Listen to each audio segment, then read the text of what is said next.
Welcome to the Teenage Girls Creating a New Future. This event is presented by Adobe. The future is coming, and some will wait to find out what it's like. But not us. We won't see how it goes. We won't check in later, because while some wait, we create. We're going to shape the world we want to be and invent the stuff we want to see. When we believe in ourselves, the future isn't something that happens. It becomes something we mold, draw, and write. So whatever our ideas are, let's get them out there and create the future. For ourselves, our communities, and the world around us. Because when we all create, anything is possible. Join us and make the leap.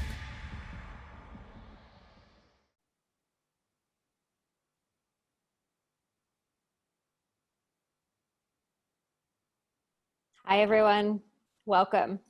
Thank you for tuning in.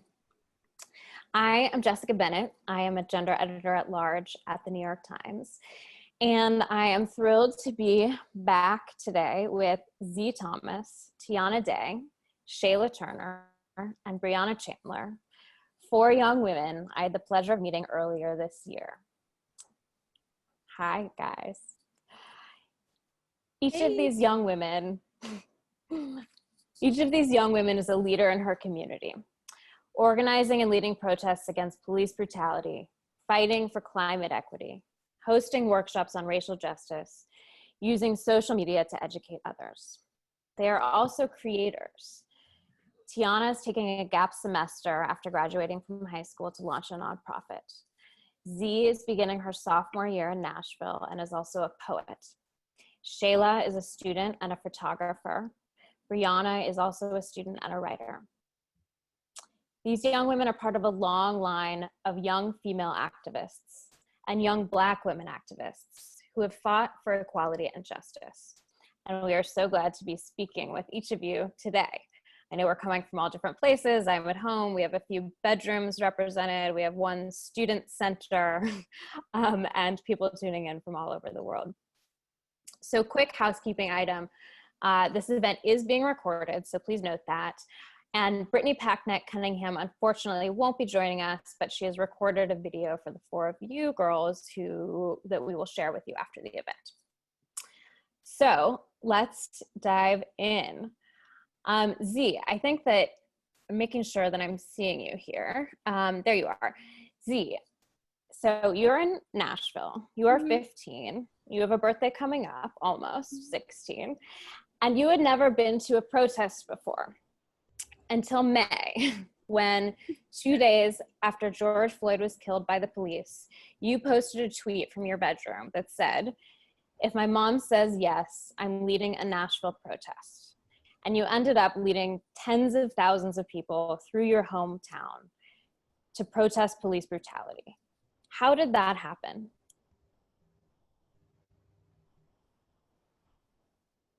Tell us what inspired you. I think the pure anger and like frustration that came from everyone else around the world really inspired me, because not up until now, because we're still fighting, but oppression against Black people has lasted over hundreds of years. It's not going to stop now. And I decided that people should know that the new generation is continuing to fight for equality, especially younger people like me and teenagers who are like, people think teenagers don't care about what's going on around the world, but when we do, like, we're fighting for our rights. We're 18-year-olds are voting. Like, everyone's trying to make this world a better place, one step at a time. And I want people to know that people who live in like red states, like Tennessee, for example, I live in Tennessee, we still care. Like, I know southern states are more conservative, but there's still people in southern.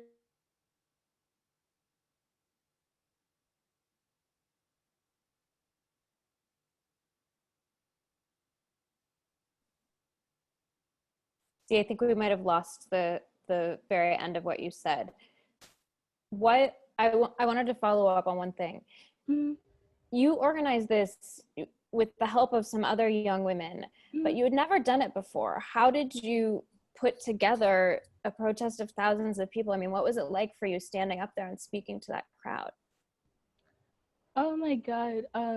Social media plays a big part in the activism.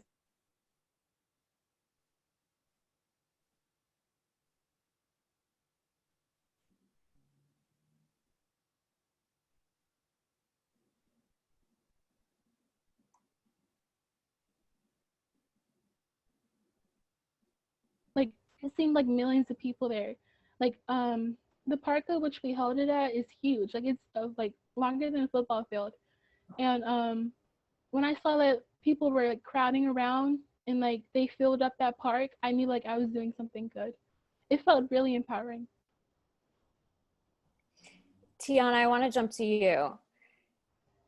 We've spoken before about how, you were in high school, you were involved in various student organizations, but you didn't think of yourself as an activist. And come to find out, there was actually activism in your family going way back. Can you tell us about your journey and what you learned about your family in the process? Yeah. First of all, thank you so much for having me. I, like you said, have never been involved in any kind of activism, leadership growing up. I like to think of myself as just like a normal, very basic teenage girl living in California. And after, same as Zee said, the George Floyd killing the video came out, I just felt like hopeless. Like I did not know what to do. And I just felt like I had to do something. Like I didn't know what it was. And I've never gone to a protest in my life. And my dad never really talked to me about the Black struggle. And I feel like that's one thing that Black kids talk about is, the Black struggle and what to do when you see a police officer and how to act. And I never had that because my dad grew up very different than I did. He grew up in Richmond, California. And if anyone knows, that's a rougher part of the Bay Area. And I live in San Ramon now, which is the suburb. So it's pretty much the exact opposite of where my dad grew up. And I feel like once he realized, he made it out of Richmond and he made it to the suburbs, he felt that he would be raising his family here and we wouldn't have to deal with the Black struggle necessarily, or we wouldn't have to face any type of police brutality or discrimination, racism within our community because it's so different from how it was for him. So we've never had that conversation one-on-one. And then once I decided, I'm going to go out and I'm going to do this protest in my community with other local teenagers, then he told me later on that night after my first protest, I just spoke at it. There was about 3,000 to 4,000 people who came out. And he was like, you remind me a lot of myself when I was younger. And I was like, why is that? And he's like, because I used to do protests when I was your age. I was like, why didn't you tell me this? Like, what do you mean that you did protests my age? Like, you never said anything. I'm 17 years old, or I was 17 at the time. And I was like, we've never had this conversation. And, he starts telling me, yeah, when the Rodney King movement happened, like I led a lot of that in the San Jose State when he was in school. And he was talking about even your grandfather, he was actually part of like the original Black Panthers movement of Oakland. And I was like, how do I not know any of this? Like, this is literally my family history and I have no idea. Like you've never told me about this. And later on that week, I did another protest on the Golden Gate Bridge. And later on that night, we're talking more and he's telling me all these other things that he did when he was younger that was related to like racial injustice and fighting to end police brutality and raise awareness. And like before tag on Black Lives Matter was a thing, like, he was already part of exercising his right to protest and stuff like that. And I just didn't know about it until I got out on the front lines. And I was like, it makes sense why I feel this like burning passion in me to get involved and to go make a difference, because it's literally generational. It's within my family line. So I thought it was a cool thing to realize. That's amazing. And worth noting for our listeners that Tiana led the first ever Black Lives Matter protest across the Golden Gate Bridge back in May. Shayla, when we spoke last time, you told me a story about how your mother had been in the grocery store in Chicago and you hadn't told her that you were protesting in your local community. and she came across a copy of the Chicago Tribune, of which you were on the front page in a photograph protesting and leading. And for the record, her mother was very supportive. And I think that you had a talk after about why you hadn't told her. But it's interesting to me that you hadn't always thought of yourself as a leader, and you've described that you were an introvert and even had a fear of public speaking. How did you come into your leadership? So I think starting like sophomore year, I started going to like these climate strikes every Friday, and we would have to skip school, and I would like just be so scared. So that's why I like never told my mom.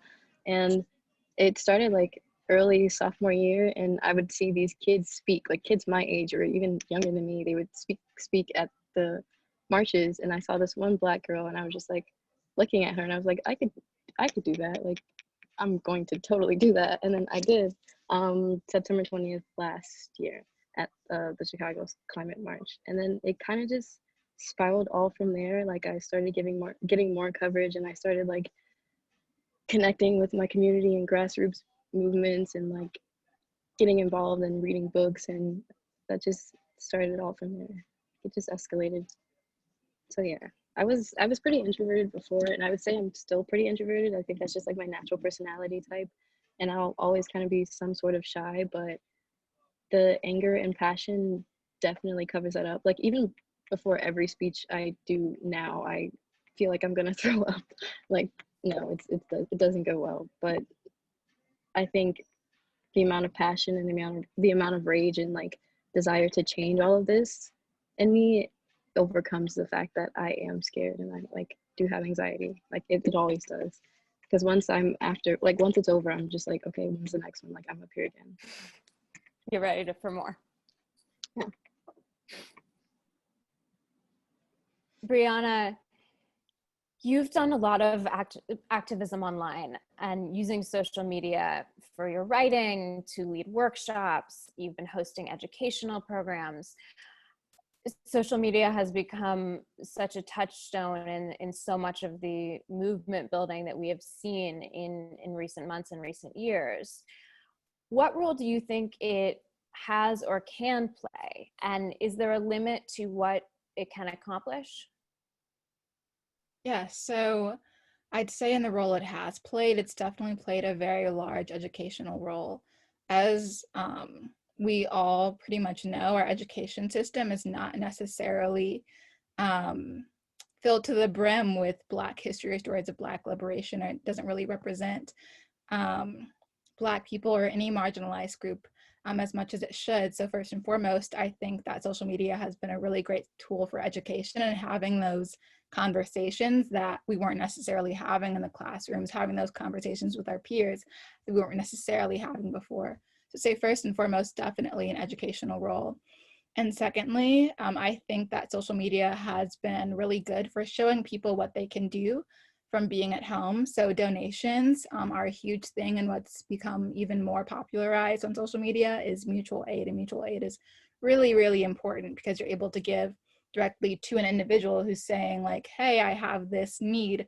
And then you're able to help them meet that need. Whereas if you donated to like a nonprofit or a larger organization, it might be a while before that money filters down to an actual individual. So I think that it's really helped people understand that they can take action in this complex and like dangerous context of the pandemic that we're in.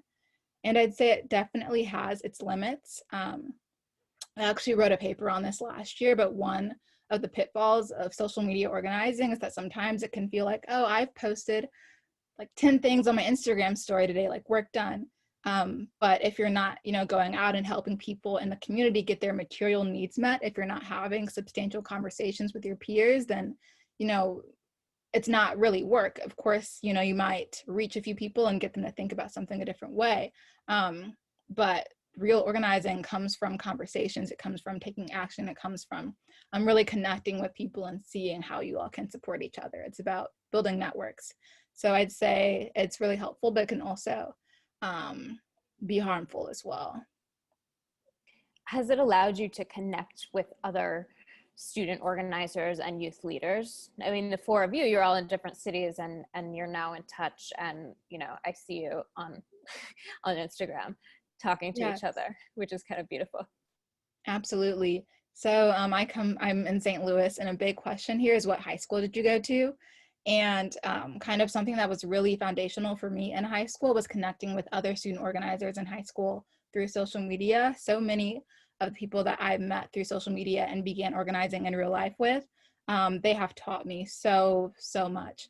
So I'd say it definitely really helps connect student organizers, not just within cities, but across like the country, not just, well, we are all connected because you connected us, but I've been able to connect with, you know, student organizers like who don't live in St. Louis, just because, you know, that's how social media works. I think that's really beautiful and really amazing. And I actually want to plug something, the STL Reentry Fund. It was started by a peer of mine.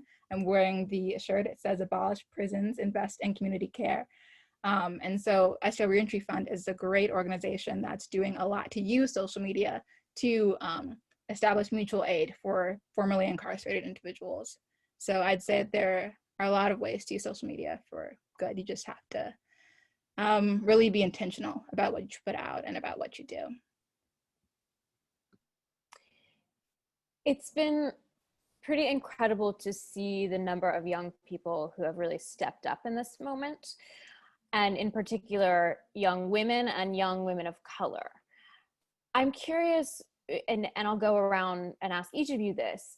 Let's start with Zee, but why do you think so many young people and young women are stepping up right now? I think so many young people are stepping up right now is because we know that if we don't, things won't get better. Things won't change for us as an individual. So if we start now that we're young, now that we can change things, and it's easier for us to do so, it'll be better for us as adults, and we can continue that generational strength and pass it on to the next generation. So things gradually get better. Tiana, what about you?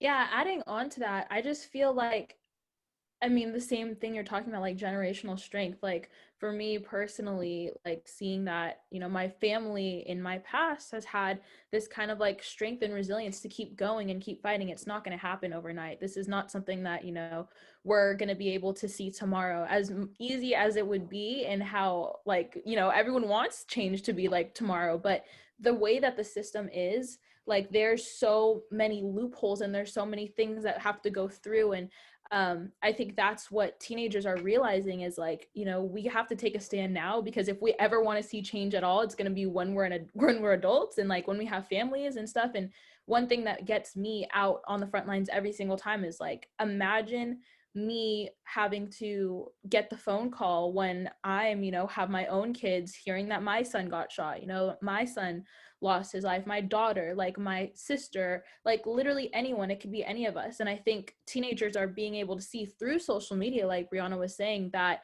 we have this platform, multiple platforms actually, where we can reach kids literally nationwide, internationally. Like, I can talk to somebody with a click of a button, and that's sharing real authentic stories. Like, I'm not getting all of my news from, you know, the local news channel anymore. And like, that's something that separates me, I think, from my parents' generation, because, you know, a lot of like parents and older folks are watching the news, which sometimes, you know, it's formulated by the government. They have to like check that stuff out. And teenagers, we're seeing like authentic stories that are shared like straight through Twitter. Like, if I want to tweet I'm eating a bagel right now, like no one's gonna like filter that out, like I'm literally eating a bagel, you know. Like, if I want to say like, this is what happened to me today, this is what I saw this racist guy screaming this and that, I can snap a picture, snap a video, post it right to social media, and it can spread like a wildfire. Like, just like how George Floyd's death like literally impacted every single person. Like, I mean, we were protesting internationally. Like,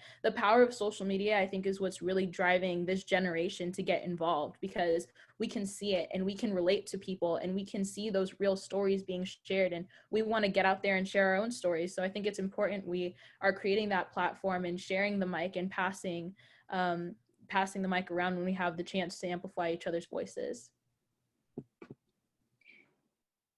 3 of you will vote in this presidential election for the first time. And Shayla, you in fact, you did early voting. What did that feel like?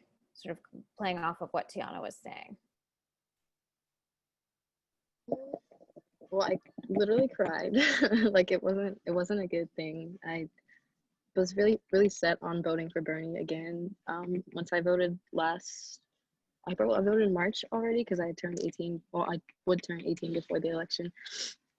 So yeah, it kind of hurt me, like, to know like the history of Biden and Kamala, and like their policies are why of like people's black and brown aunts and uncles are like literally sitting in jail for a gram of weed right now. Like their policies affect real life people, and it broke my heart that I had to do that. But I do know that we need reproductive rights and like a distinct plan on like climate change, because our current president and our current state is obviously not taking care of that, and that's all super important to me. So that's why I did vote. But I do know at the end of the day, like the real change starts with grassroots movements and like community organizing and redistributing wealth and like dismantling capitalism, because that's like the root of it all. And honestly, the government is why this is all happening, because the root of it all is white supremacy and systemic racism, and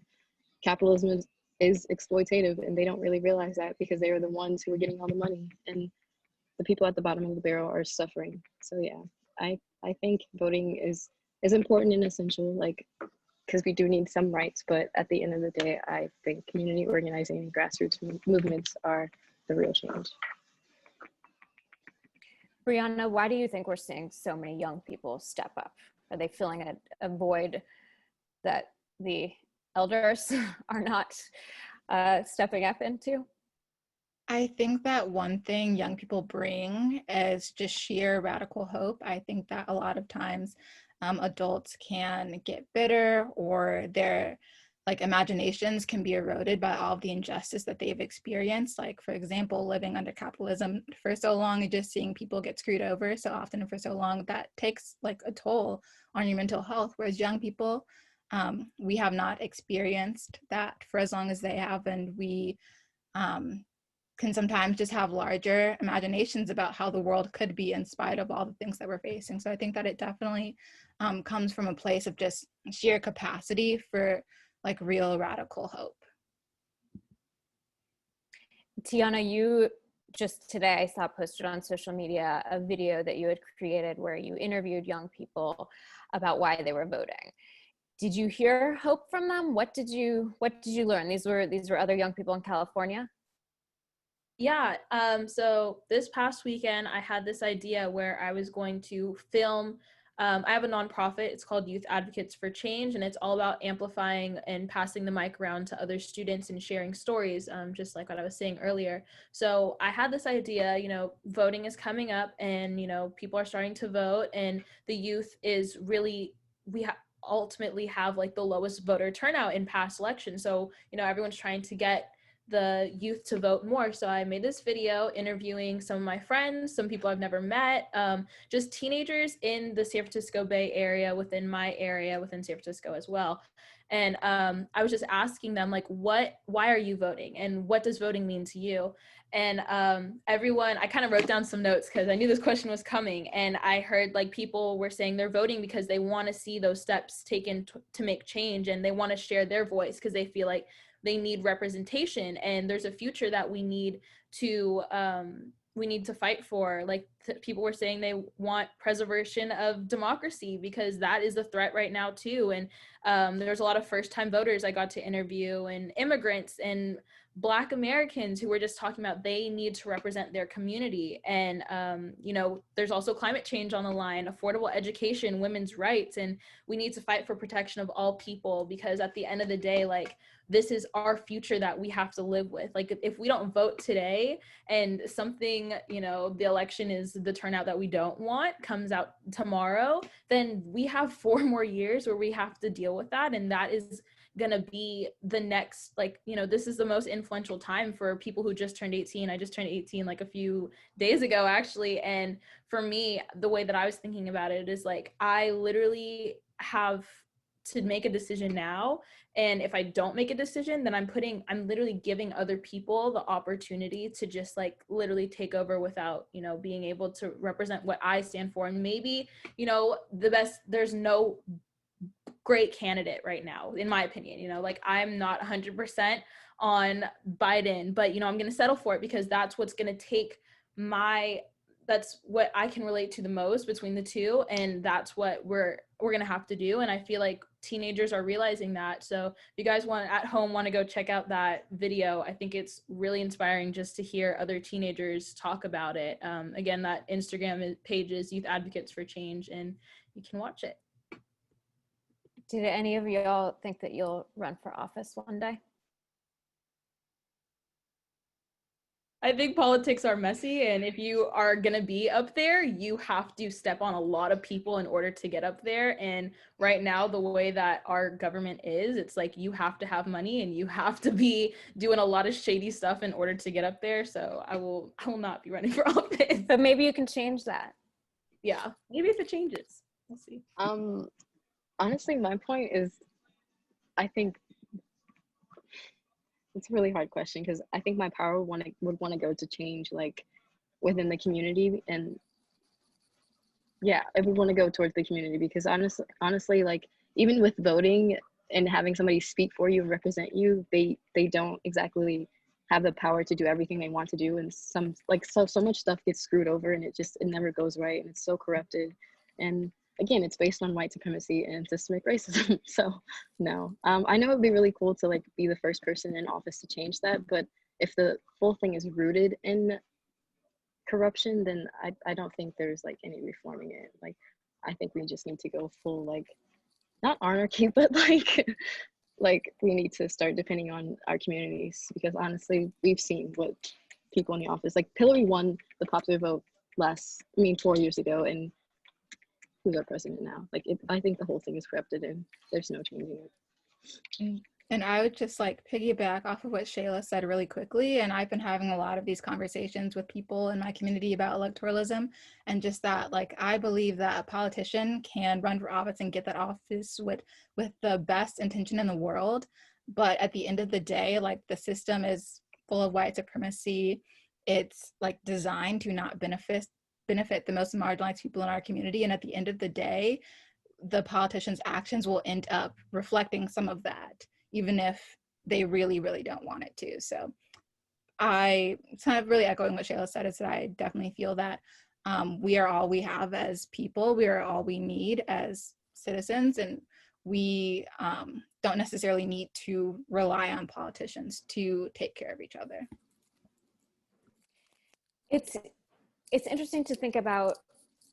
So you all have risen up as leaders in your communities. You're also students and creatives, and, you know, in some cases, full-time students. You're getting requests from every angle, and you're talking about and fighting for issues that are serious and mentally draining, and at times physically draining.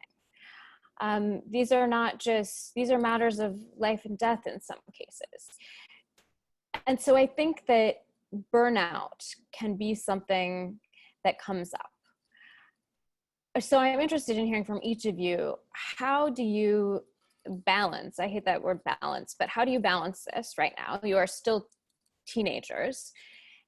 And what do you do to take care of yourselves? Is it possible to just have time to yourself and zone out and forget?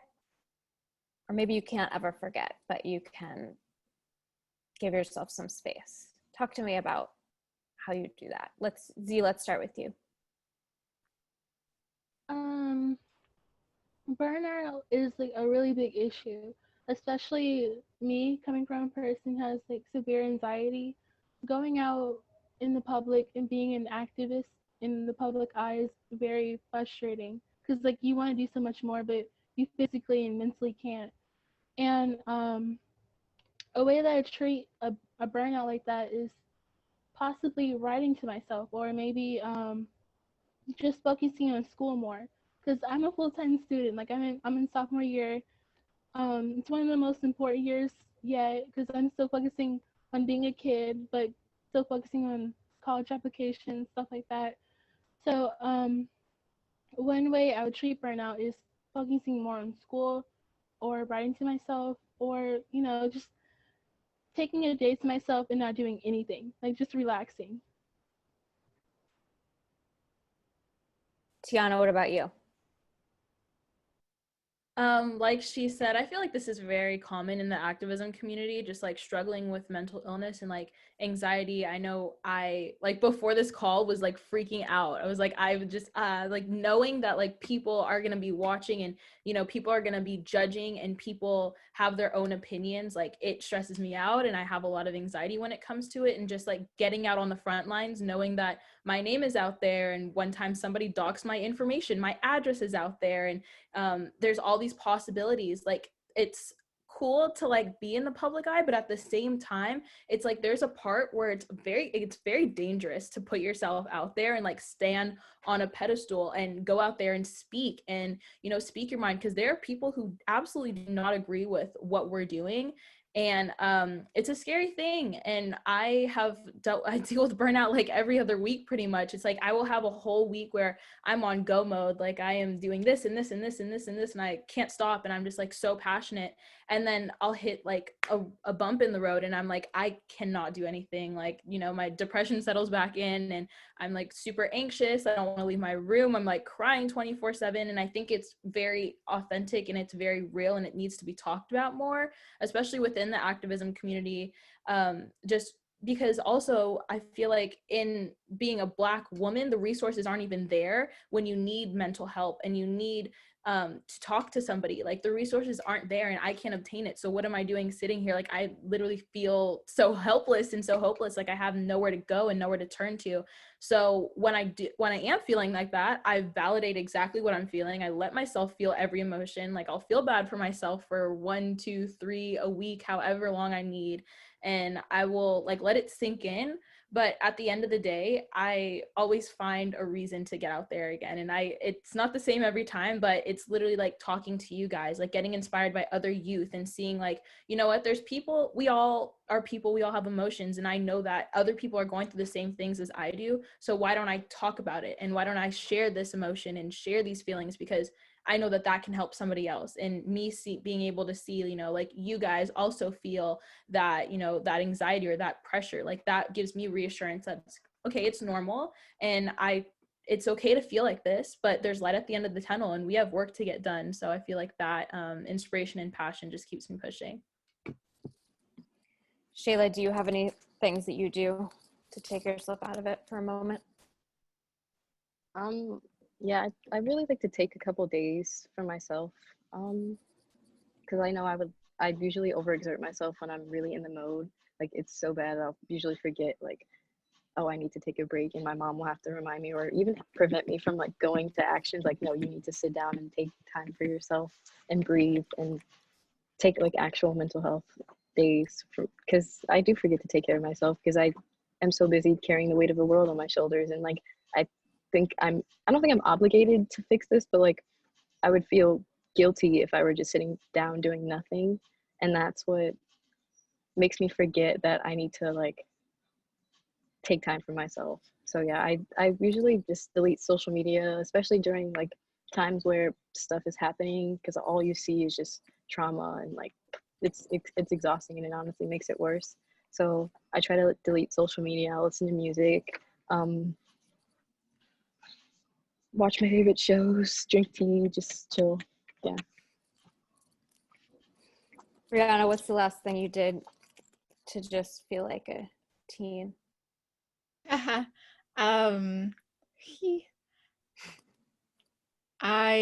watch TV a lot. I love like fantasy TV. I think I've said that before. It's so weird, but it's true. And something that like comforts me often is knowing that like I'm not alone in this. Like there are tons of people that like if I need to sit down and rest, someone else is going to get back up or is already standing back. I'm just going to keep things going, keep things moving. Something that helps me is remembering that while we do have people who, you know, are more in the public eye, or people, you know, who do step forward at the end of the day, like there is no hierarchy, and we all are going to carry this weight equally. And when I say we, I'm talking about like organizers, not necessarily humanity as a whole, otherwise we wouldn't be here, right? Just really leaning into community and being grateful for the work that everyone is doing. Thank you. So we did something a little different when we were prepping for this panel, and we wanted to ask each of our panelists what stepping up means to them, what stepping into their activism means to them. But we knew that each of you are also creatives in your own ways. And so rather than simply answering the question, we asked you to create a creative work. So we're gonna show those. And Brianna and Shayla, you actually ended up making a piece together. So we're gonna start with you. It's a combination of photos and a poem. Brianna, could you just tell us a bit about what we will see? Yes. So Shayla takes pictures, and when we talked to each other about collaborating, I chose 4 pictures that I really liked and kind of sat with them, reflected on them, and then kind of like wrote a poem based on how I was feeling and how I feel about the movement as a whole, particularly about the weight that Black women carry. Amazing. Let's take a look. Do you know the parable about the widow? No, not that one. The other one. The one where she gives 2 coins. She gives 2 coins and all the men judge her. Then Jesus intervenes. He praises her for giving all that she has. Those 2 coins were all that she had. He condemns those with more who gave nothing. Black women are the widow here. We are always the widow, always the weeping mother, the first ones to the offering plate, the first ones to the front line, first to the altar, often first to the grave. What more must we sacrifice? They never want our 2 cents, but they'll happily take our 2 sons, 3 daughters, and a lifetime of labor. But what are they giving? In order for this revolution, that is, to work, we all must be willing to give everything. Are you? Amazing. Thank you so much, Shayla and Brianna. Tiana, we're going to show a video that you made. It uses footage from a number of the protests you've been involved in, and you edited it yourself. Let's roll that. Today, I was asked a question. What does stepping up mean to you? I can't breathe! I can't breathe! I can't breathe! I can't breathe! I can't breathe! I can't breathe! To me, stepping up means being the first domino to tip. It's not easy or fun at first, it's scary. It's like free falling and not knowing where you're gonna land. The road of activism is not a straight one. It goes uphill and downhill, and sometimes it's rainy and cold and lonely. It's a risk, but it's one that I'm willing to take. It's the dedication, the passion, the yearning for peace and equity that drives me forward.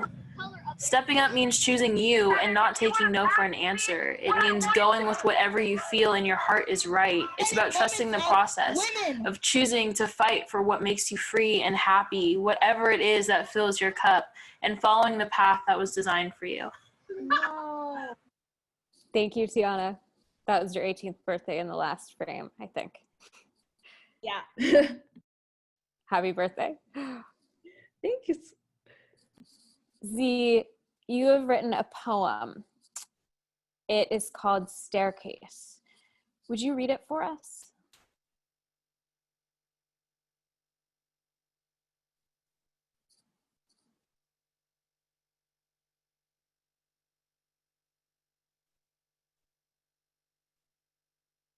Zee, I think we need you to unmute.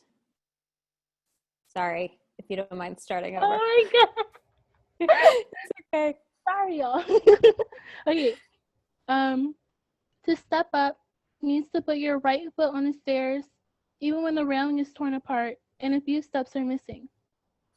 Stepping up is a destination with no arrival, a song without rhyme nor rhythm, a cry for help disguised as a hymn, a soul without a shell, mindlessly wandering because you have no outline on how to change the world. Stepping up is your echo invading the sky, asking questions about the cruelties that man has given you, disguised in a gold decorative box, but not yet sure which answer you fear more, your own voice, unbeknownst to man, or being forced back into submission. So you swallow that fear that's hidden in your throat, that fear that grips onto your tonsils, that fear that once before never let you utter consonants and vowels, that fear that only allowed you to speak.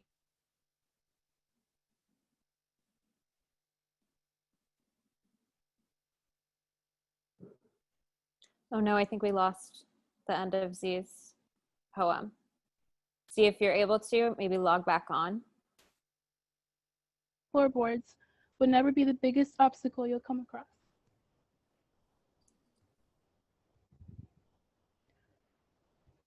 Thank you all so much.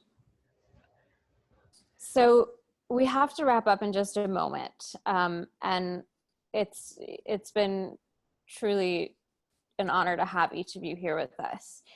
But I wanted to ask you one more thing before we go. And we've got to make this quick, but there are a lot of young people who are tuning in right now. I've heard from people who are tuning in with parents, those who are tuning in on their own. And I'm curious, what is one thing you would tell to other young people who want to get involved, who want to become activists, who want to fight for what they believe is right, but aren't sure where to begin? If you could try to keep it one sentence or less. Zee, let's start with you. Bravery.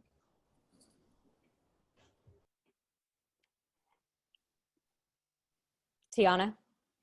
I say choose you, trust your gut, and be authentic to your cause. I love that. Brianna? Become a student of the radicals and revolutionaries that came before you. Shayla? Educate yourself, educate others, and don't be afraid to learn and to not be wrong, because everybody's learning. It's a learning process.